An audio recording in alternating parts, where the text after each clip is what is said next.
प्राचीन समय की बात है। उज्जैन में राजा भोज राज्य करते थे। वह बड़े दानी और धर्मात्मा थे। उनके बारे में प्रसिद्ध था कि वह ऐसा न्याय करते कि दूध और पानी अलग अलग हो जाए। नगरी में एक किसान का एक खेत था, जिसमें उसने कई साग सब्जी लगा रखी थी। एक बार की बात है कि खेत में बड़ी अच्छी फसल हुई। पूरी जमीन पर तो खूब तरकारियां आईं, लेकिन खेत के बीचों बीच थोड़ी सी जमीन खाली रह गई। हालांकि किसान ने उस जमीन पर भी बीज डाले थे, लेकिन वहां कुछ नहीं उगा। किसान ने वहां खेत की रखवाली के लिए एक मचान बना लिया। जब भी किसान मचान पर चढ़ता अपने आप चिल्लाने लगता, कोई है? राजा भोज को पकड़ लाओ और सजा दो। मेरा राज्य उससे ले लो। जाओ, जल्दी जाओ। सारी नगरी में यह बात आग की तरह फैल गई और राजा भोज के कानों में पहुंची।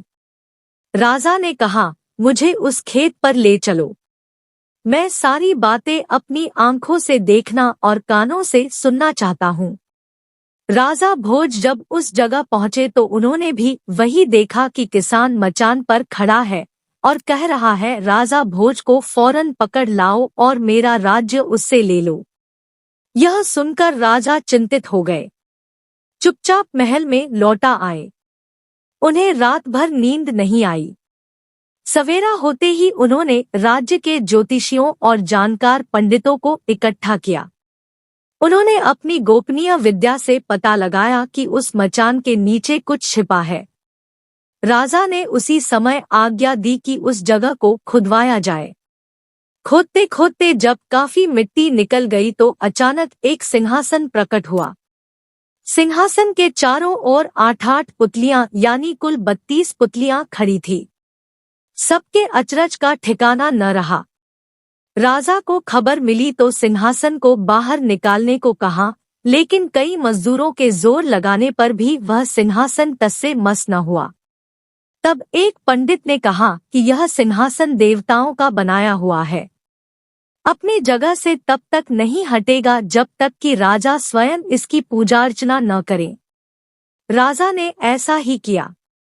पूजा अर्चना करते ही सिंहासन ऐसे ऊपर उठ आया मानो फूलों का हो। राजा बड़े खुश हुए। सिंहासन में कई तरह के रत्न जड़े थे जिनकी चमक अनूठी थी। सिंहासन के चारों ओर 32 पुतलियां बनी थी। उनके हाथ में कमल का एक एक फूल था।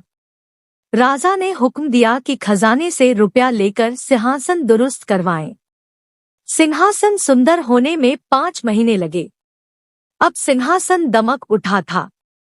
जो भी देखता देखता ही रह जाता। पुतलियां ऐसी लगती मानो अभी बोल उठेंगी। राजा ने पंडितों को बुलाया और कहा, आप लोग कोई अच्छा मुहूर्त निकालें। उस दिन मैं इस सिंहासन पर बैठूंगा। दिन तय किया गया। दूर दूर तक लोगों को निमंत्रण भेजे गए। तरह तरह के बाजे बजने लगे। महल में खुशियां मनाई जाने लगी। पूजा के बाद जैसे ही राजा ने अपना दाहिना पैर बढ़ाकर सिंहासन पर रखना चाहा कि सारी पुतलियां खिलखिलाकर हंस पड़ी। लोगों को बड़ा अचंभा हुआ कि यह बेजान पुतलियां कैसे हंस पड़ी। राजा ने अपना पैर खींच लिया और पुतलियों से पूछा, ओ सुंदर पुतलियों, सच सच बताओ कि तुम क्यों हंसी? पहली पुतली का नाम था रत्नमंजरी। राजा की बात सुनकर वह बोली, राजन, आप बड़े तेजस्वी हैं, धनी हैं, बलवान हैं, लेकिन इन सब बातों का आपको घमंड भी है। जिस राजा का यह सिंहासन है, वह दानी, वीर और धनी होते हुए भी विनम्र थे, परम दयालु थे। राजा बड़े नाराज हुए। पुतली ने समझाया, महाराज, यह सिंहासन परम प्रतापी और ज्ञानी राजा विक्रमादित्य का है। राजा बोले, मैं कैसे मानूं कि राजा विक्रमादित्य मुझसे ज्यादा गुणी और पराक्रमी थे? पुतली ने कहा, ठीक है, मैं तुम्हें राजा विक्रमादित्य की एक कहानी सुनाती हूँ। सिंहासन बत्तीसी की पहली पुतली रत्नमंजरी ने सुनाई एक कहानी।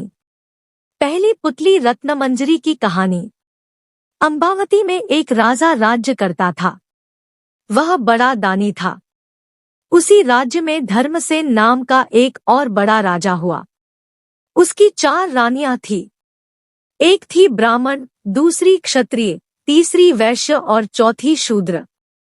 ब्राह्मणी से एक पुत्र हुआ जिसका नाम ब्राह्मणित रखा गया। क्षत्राणी से 3 बेटे हुए। एक का नाम शंख, दूसरे का नाम विक्रमादित्य और तीसरे का भर्तृहरि रखा गया।